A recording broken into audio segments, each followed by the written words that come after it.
오늘 말씀의 제목은 언제까지 가짜 믿음에 속고 살겠습니까? 입니다. 한국 사람들은 세 가지를 잘한다고 합니다. 첫째는 싸움을 잘한답니다. 시장에서 물건 가격을 깎다가 참 수시로 흥분해서 싸우는 민족이 아마 지구상에 한국 민족밖에 없는 것 같습니다. 두 번째로는 속이기를 잘한다고 합니다. 여러분, 이 세계적으로 가장 잘 속이고 장사 속 밝기로 유명한 사람들이 유태인들입니다. 그런데 그 유태인들을 또 잘 속일 줄 아는 사람들이 중국 사람이래요. 그런데 그 중국인을 또 속일 줄 아는 사람이 한국 사람이다. 그런 얘기가 있습니다. 그리고 세 번째 잘하는 것은 그럼에도 불구하고 예수님을 잘 믿는데요. 세계 기독교 역사상, 선교 역사상 우리나라만큼 단기간 내 선교에 성공한 나라가 없다고 합니다. 참으로 기쁜 일이 아닐 수 없지요. 그러나 그 기쁨의 이면에 우리가 살펴보면 참 씁쓸한 느낌을 갖게 됩니다. 왜냐하면 한국 사람들은 예수를 잘 믿지만 싸움도 잘하고 거짓말도 잘하더라. 그런 평가가 나오는 현실이기 때문에 그래요. 우리가 예수님을 잘 믿는다면 싸움이 좀 사라져야 되지 않겠는가? 예수님을 잘 믿는다면 거짓말도 좀 사라져야 되지 않겠는가? 근데 왜 앞서 말한 그 평가가 오늘날 이렇게 당연한 것처럼 되고 말았을까? 우리가 가짜 믿음에 속고 살고 있기 때문에 그렇습니다. 가짜 믿음. 여러분, 진짜 믿음은 오늘 본문에서 우리가 읽어봤듯이 행함으로 증명이 돼야 합니다. 그리고 예수님을 잘 믿으면 나의 죄를 용서하신 그런 하나님을 믿는다면 다른 사람의 죄도 우리가 용서해야 합니다. 일용할 양식을 주시는 하나님을 믿는다면 양식 없이 굶주리는 사람들을 그냥 지나쳐서는 안 됩니다. 무한한 힘을 공급하시는 하나님을 믿는다면 도움이 필요한 사람들에게 기꺼이 나의 것을 나눠줘야 됩니다. 하나님의 은혜와 사랑을 깨달았다면, 다시 말해서 내가 정말 믿는다면 내가 조금 불편하고 손해를 본다 할지라도 다른 사람들에게 인색해서는 안 된다는 것입니다. 행함이 있는 믿음이란 한마디로 말해서 우리의 믿음과 우리의 생활을 분리시키지 않는 것이다 라고 말할 수가 있습니다. 그것을 오늘 본문 야고보서 2장은 말씀하고 있는 거예요. 이처럼 행함이 없는 믿음은 죽은 믿음이다. 죽은 믿음이란 것은 그것이 가짜라는 것입니다. 근데 그 가짜 믿음이 우리가 다 속고 살았다는 것이에요. 그래서 더 이상 우리는 이 가짜 믿음에 속고 살아서는 안 될 줄로 믿습니다. 우리는 행함이 있는 믿음을 가져야 됩니다. 오늘 그 말씀을 좀 드리고자 합니다. 행함이 있는 믿음이란 무엇인가? 오늘 본문의 말씀을 통해서 행함이 있는 믿음의 세 가지 차원에 대해서 말씀을 나누고 함께 우리의 기도의 제목으로 삼고자 합니다. 첫째로 예수님을 믿는다고 하면서 사람을 차별하면 그것은 가짜 믿음이라는 것입니다. 가짜 믿음. 미국에 한 재벌 부부가 살고 있었답니다. 근데 이들에게는 자식이 없어요. 그래서 긴 여생을 쓸쓸하게 살았습니다. 그래서 이 노 부부는 그 많은 재산들을 유익한 일에 쓰고 싶었답니다. 그래서 부부가 논의하기를 우리의 전 재산을 교육사업에 헌납하기로 합시다. 그래서 그 다음날 부부는 미국의 아주 유명한 대학이죠. 하버드 대학을 방문하였답니다. 정문을 들어서려고 하는데 이 두 부부가 굉장히 검소해서 옷차림이 굉장히 허름했나 봐요. 근데 그 모습을 본 수의가 그들을 불러 세웁니다. 그리고 불친절하게 따지듯이 묻습니다. 노인 양반들 지금 어디로 가려고 하는 것이요? 총장님을 좀 뵈러 왔는데요. 그러자 수의는 아주 경멸하는 눈빛으로 괄시하면서 이렇게 말합니다. 총장님께서는 당신들을 볼 시간이 없어. 굉장히 불쾌했죠. 한 번 더 묻습니다. 대학교를 설립하려면 돈이 얼마나 듭니까? 수희가 그걸 어떻게 알겠어요? 내가 그걸 어떻게 합니까? 그래. 그리고 댁들 같은 사람들이 그건 도대체 왜 묻습니까? 그래서 마음에 큰 상처를 받은 노 부부는 그 대학에 기부하는 것은 없었던 일로 하고 직접 학교를 세우기로 했습니다. 그래서 그들이 가진 전 재산을 투자해서 설립한 대학이 바로 미국 유명한 스탠포드 대학이라고 합니다. 스탠포드 대학. 한편 이 사실을 뒤늦게 알게 된 하버드 대학에서는 그날의 그 잘못을 대단히 아쉬워했다고 합니다. 그래서 그 후로부터 이 하버드 대학 정문에는 이런 문구가 써붙여 놓였대요. 사람을 외모로 취하지 말라. 오늘 본문의 말씀을 보면 그때 당시에 교회의 이런 모습을 지적하고 있습니다. 자, 1절의 말씀을 보십시오.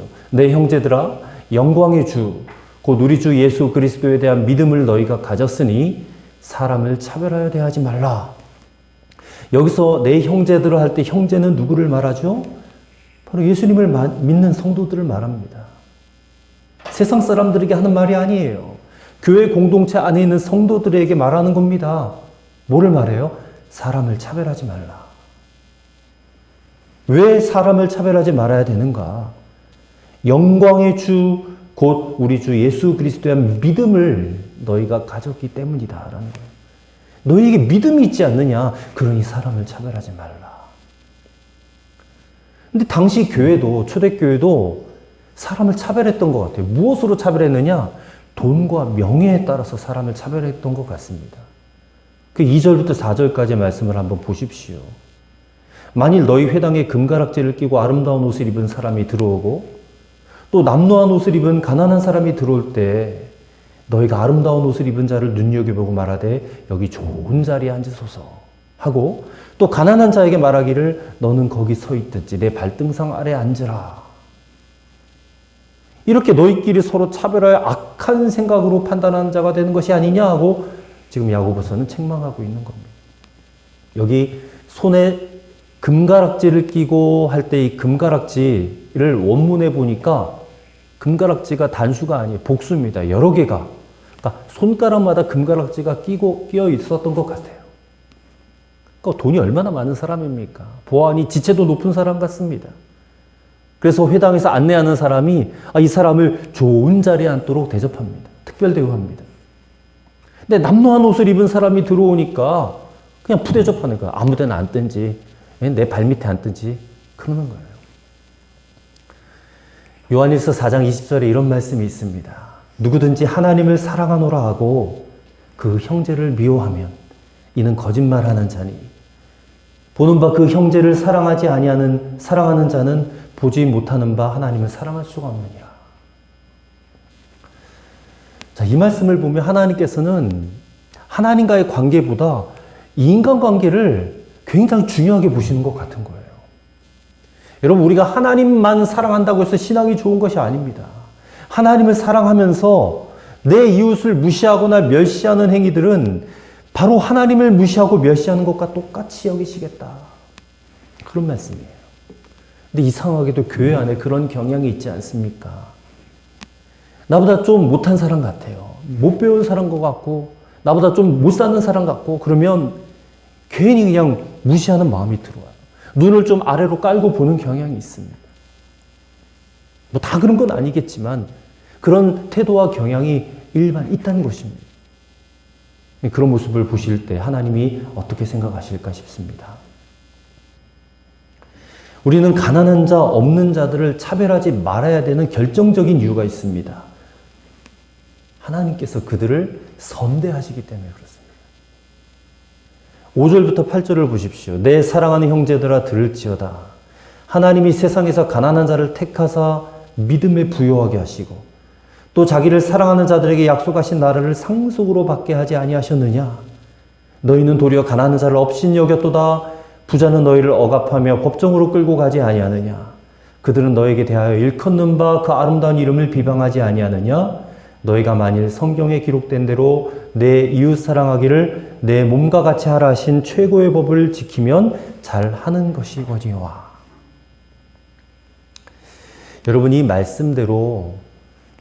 과거에는 이 가난한 사람들에게 참 믿음이 좋은 분들이 많았습니다. 한국 교회를 보더라도 가난할수록 하나님을 더 사랑하고 더 잘 섬겼던 것을 보게 됩니다. 그것은 가난이 하나님을 더 사랑하게 만들고 교회를 더 잘 섬기게 만들었기 때문에 그렇습니다. 그렇기 때문에 성도들이 교회 안에서 가난하다, 좀 못 배웠다 그래도 기죽을 이유가 없습니다. 창피할 이유도 없습니다. 하나님이 그들을 선대하시기 때문에. 그리고 가난하기 때문에 오히려 더 믿음에 부요한 성도가 될 수가 있기 때문에. 가난하기 때문에 하나님의 사랑을 더 많이 받을 수 있기 때문에 그렇다는 것이죠. 과거에 비해서 지금 부유한 상태에 계신 분들도 가만히 한번 생각을 해보시기 바랍니다. 오히려 우리가 가난할 때 주님을 더 잘 섬겼습니다. 그래서 우리 주님은 가난한 성도들에게 또 가난 때문에 차별하는 것을 아주 싫어하신다고 보면 됩니다. 그리고요, 사람을 차별해서 안 되는 가장 결정적인 이유가 있습니다. 성경이 그것을 죄라고 말씀하기 때문에 그렇습니다. 구절을 보십시오. 만일 너희가 사람을 차별하여 대하면 죄를 짓는 것이니. 사람을 차별하는 것은 죄를 짓는 것입니다. 왜냐하면 그것은 내 이웃을 내 몸과 같이, 내 자신과 같이 사랑하라 하신 최고의 율법을 범하는 것이기 때문에 그렇습니다. 우리는 사람 죽이는 것, 살인을 최고의 죄라고 생각을 합니다. 근데 그 살인의 동기가 무엇이겠습니까? 살인의 동기는 그 상대방에 대한 미움입니다. 미움. 그런데요, 사람을 차별하는 것 역시 그 밑바닥, 그 기저에는 미움이 있습니다. 깔려 있어요. 그러므로 사람을 죽이는 살인이나 사람을 차별하는 것이나 하나님은 그 마음 중심을 보시기 때문에 똑같은 것으로 취급하시다는 것을 우리는 기억해야 될 줄을 믿습니다. 사랑하는 성도 여러분, 행함이 없는 믿음, 가짜 믿음에 속지 마시기 바랍니다. 행함이 있는 믿음을 가지셔야 됩니다. 그러려면 이 차별이 곧 죄이다 라는 사실을, 그런 의식을 가지고 살아가야 될 줄로 믿습니다. 두 번째로, 우리가 예수님 믿는다고 하면서 다른 사람에 대해 긍휼을 행하지 아니하면 그것은 가짜 믿음이라는 것입니다. 13절의 말씀을 보십시오. 긍휼을 행하지 아니하는 자에게는 긍휼 없는 심판이 있으리라. 긍휼은 심판을 이기고 자랑하느니라. 자, 긍휼, 우리가 되게 많이 들은 말이죠. 긍휼이란 말이 무슨 뜻입니까? 이게 단어적으로 보면 불쌍히 여긴다, 자비하게 하다, 아니면 친절하다, 이런 의미를 갖고 있습니다. 근데 사실 긍휼이라는 단어는 성경적으로 봤을 땐 이런 의미입니다. 마땅히 형벌받아야 할 사람에게 그 형벌이 면제되어지는 그런 하나님의 자비하신 사랑을 긍휼이라고 말하는 것입니다. 그러니 이 자리에 모여 예배드리는 저와 여러분 모두는 다 하나님으로부터 긍휼을 입은 자들인 것입니다. 우리가 긍휼을 입은 자들이기 때문에 우리는 서로를 향하여 긍휼히 여기는 마음이 반드시 필요합니다.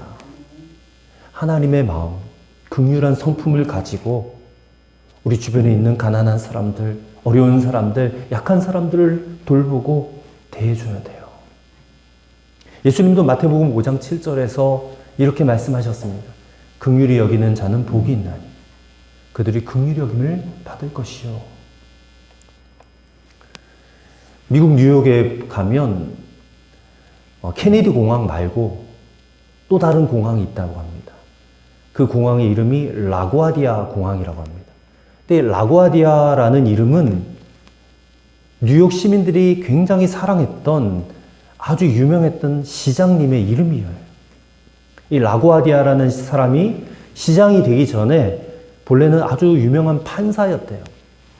근데 추운 겨울 어느 날 한 번은 이 라구아디아 판사가 재판석상에서 한 노인을 만나게 되었답니다.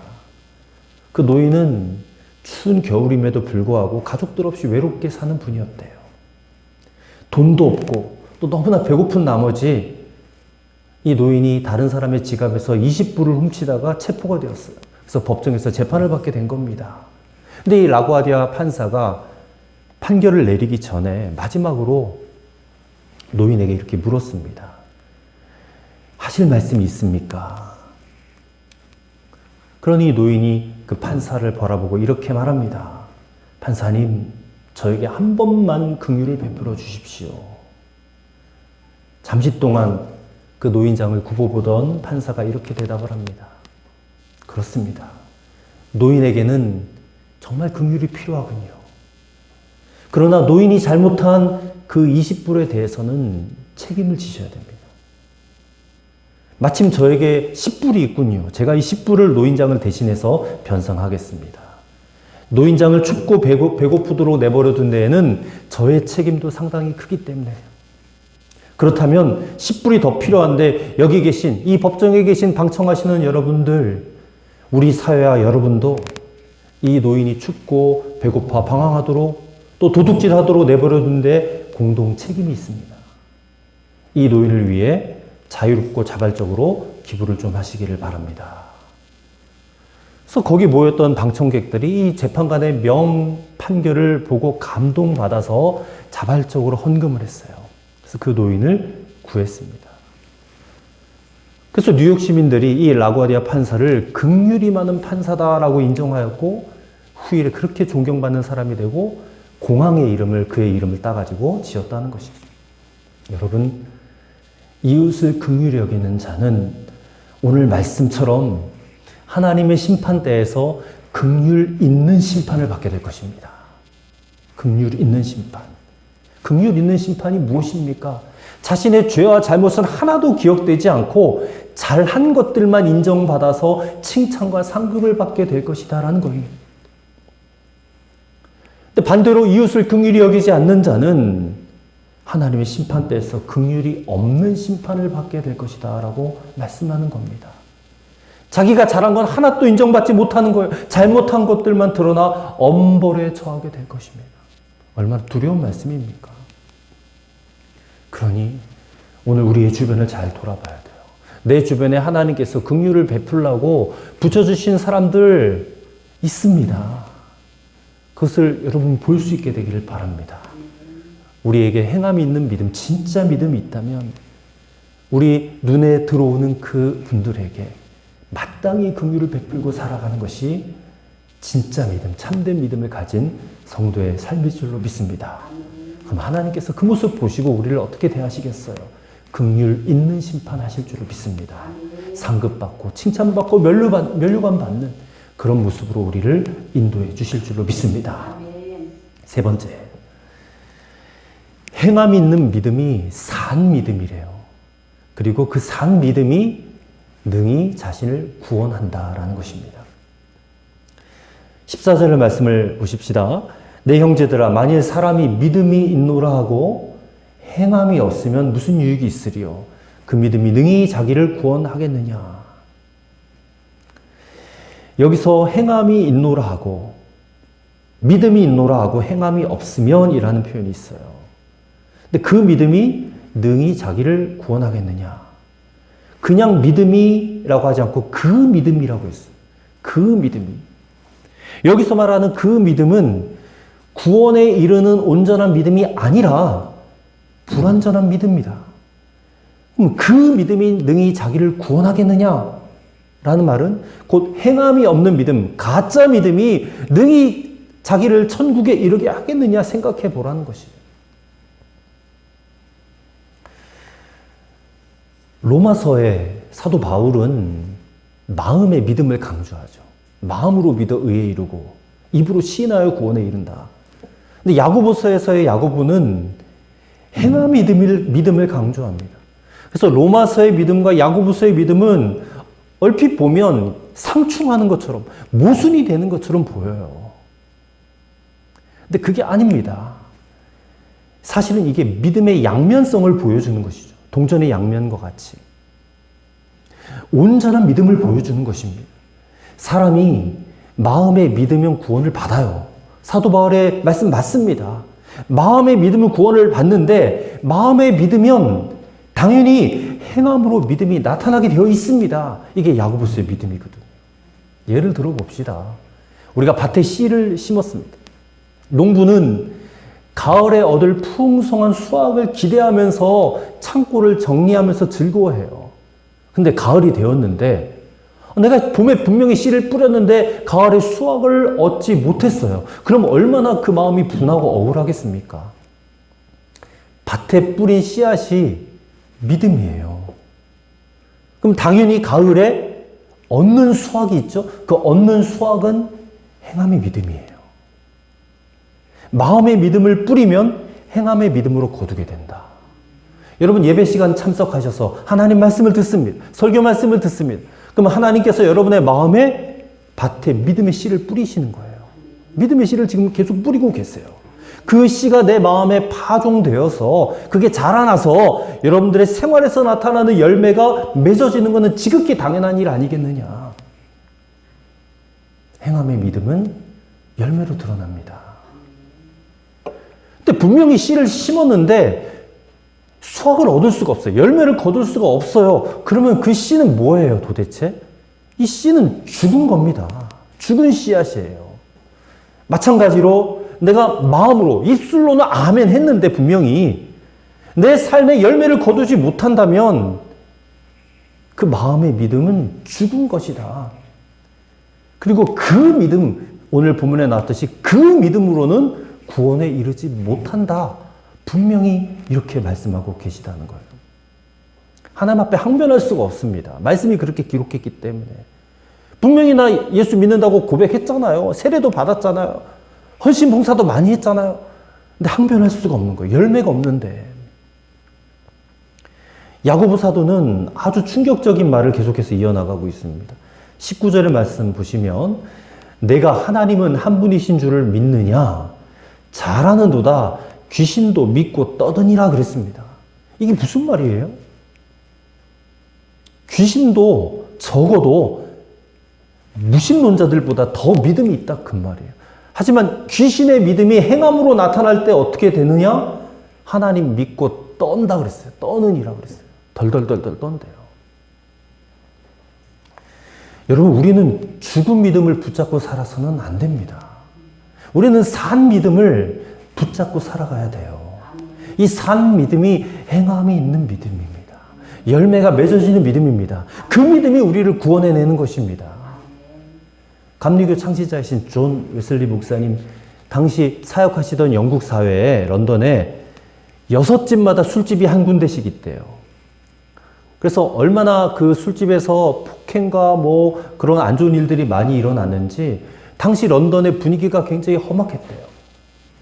근데 존 웨슬리 목사님이 어떤 지역에서 부흥회를 열면 그 동네 술집 주인들이 너무너무 좋아하며 기뻐했대요. 왜냐하면 집회가 끝나고 나면 집회에서 회개한 사람들이 외상값을 막 청산하기 때문에 그래서 너무 좋아했대요. 근데 곧 술집 주인들은 또 울상이 되더래요. 왜냐하면 술집을 찾는 사람들이 거의 없었기 때문에. 여러분 산 믿음이 가져다주는 변화의 역사가 이렇게 놀라운 것입니다. 우리가 산 믿음을 가졌다면 정말 가졌다면 시간이 지나면 지날수록 뭔가 우리의 삶이 더 좋은 방향으로 변화되어져야 되는 것이 옳지 않겠습니까? 근데 갈수록 이 방향이 옳은 방향이 좋은 방향이 아니라 더 나쁜 방향으로 가고 있으면 우리의 믿음이 어떤가 점검해 봐야 되지 않겠느냐 할 것입니다. 오늘 말씀 보니까 하나님이 아브라함을 예로 드셨어요. 그러니까 아브라함이 하나님의 사랑을 받았는데 하나님이 그를 사랑하신 것이 그의 삶이 너무 윤리적이었고 성실했고 정직하고 또 선한 일을 많이 했기 때문에 그를 사랑하셨을까요? 성경은 그렇게 말하고 있지 않습니다. 하나님이 아브라함을 사랑하시고 택하신 것은 아브라함이 하나님을 완전히 믿었기 때문이고 또 그 믿음대로 살았기 때문이라고 말씀하고 있어요. 기생 라합에 대한 말씀도 언급하고 있죠. 25절에. 기생 라합은 창녀였습니다. 근데 여리고성에 정탐꾼이 들어왔죠. 정탐꾼을 숨겨줬습니다. 어떻게 그렇게 할 수 있었어요? 자기 목이 달아나는 일인데 하나님에 대한 믿음이 있었기 때문에.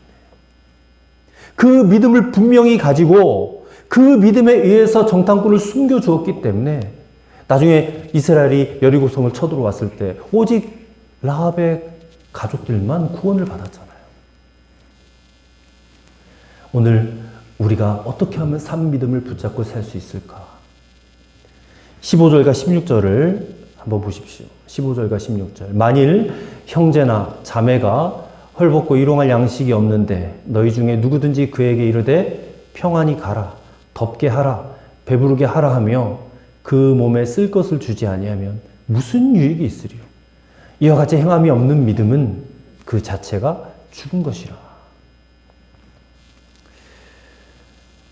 철길이 있는 동네에 별로 크지 않은 석탄 공장이 있었답니다.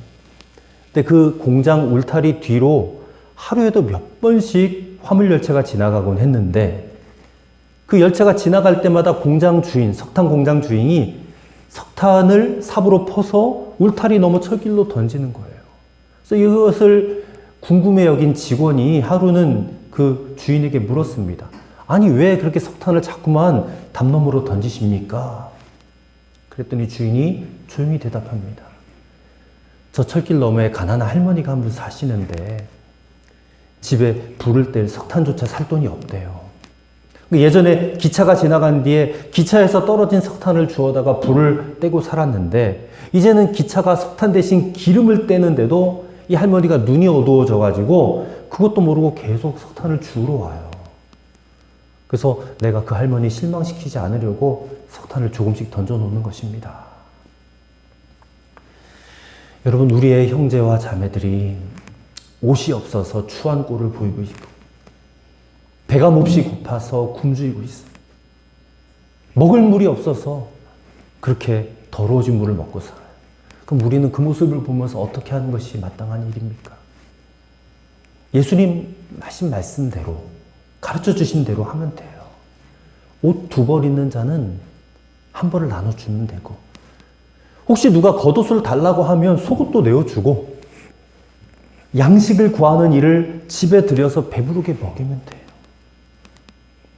예수님 말씀 그대로, 문자 그대로 하면 됩니다. 우리가 이렇게 살고 있는가 우리가 돌아봐야 될 줄로 믿습니다. 오늘 많은 성도들이, 그리스도인들이 믿음으로 산다고 하면서도 그저 막 교회 안에서의 삶으로만 만족하며 살아요. 이미 괜찮게 살고 잘 먹고 잘 사는 사람들끼리 모여서 그냥 자기들끼리 교제하고 사는 것으로 만족해요. 그러나 우리의 눈은 세상을 향하여 들어야 됩니다. 우리 주변에 아직도 우리의 관심을 필요로 하는 이들이 너무나 많습니다. 곧 겨울철이 또 다가오는데 우리가 비록 작고 연약한 교회지만 사랑을 실천하는 교회가 되기 원하고 또 그것을 할 것입니다. 그리고 우리 개인도 각자도 우리 눈을 열어서 우리 주변에 아프고 고통받고 헐벗고 추한 꼴을 보이고 있는 그들에게 예수님께 하듯이 그렇게 유익을 끼치는 삶을 살아가는 그런 저와 여러분이 되시기를 바랍니다. 왜 그렇습니까? 그것이 믿음으로 사는 사람들의 본질이기 때문에, 그것이 천국 백성들의 습관이기 때문에, 여러분, 하나님께서 우리에게 구원이라는 너무나 놀라운 선물을 주셨어요. 그래서 우리도 우리 주변에 이 구원을 알지 못하고 이 좋으신 주님을 알지 못하는 형제 자매들에게 값없이 주신 하나님의 축복을 흘려보내야 될 줄로 믿습니다. 오늘 사랑하는 성도 여러분의 믿음의 생명력이 불어넣어지게 되기를 간절히 축원합니다. 믿음대로 행하십시오.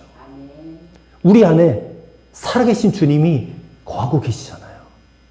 그럼 지금도 우리에게 말씀하고 계시는 주님의 음성을 듣고 우리의 삶으로, 실천으로 옮기면 되는 것입니다. 죽은 믿음은 알면서도 실천하지 않는 거예요.